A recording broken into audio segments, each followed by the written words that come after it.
Hello everyone, I'm Philip Duncan. Thank you for joining us. Well, our westerly change is on its way. If it hasn't turned up at your place already, it should do by tonight. This is the front, there's the westerly change, and you can see it's sort of a wavy westerly, and that's because each one of these waves has got a front in it and a little bit more rain that's coming in for the western side of the country, while the eastern side stays fairly dry to mostly dry.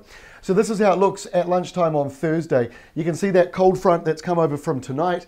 Behind it, we've got a west to southwest change. Then, before the next front comes in, the winds swing back northwest, and then in comes the front with rain on the west coast, and that'll slide upwards. There might be a few spits that spill over into Southland and Otago, and maybe the foothills around Canterbury.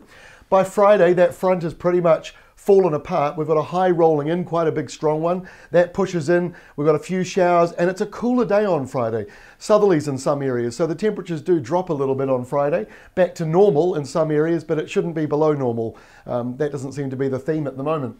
And then we move into Saturday, and a couple of showers and a cooler wind up along that eastern side there. Won't be very much. A few showers might also come around to the east. It should be fairly mild though, especially at night time, and in the South Island you're settled under high pressure.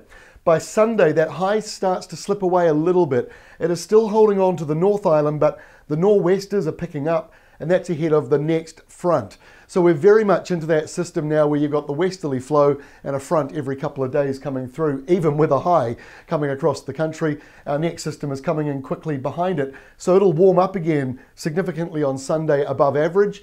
And then on Monday, same story. Nor'westers blowing across both islands, subtropical in nature. We could be pushing the 20-degree mark, and that rain on the west coast heavy at times.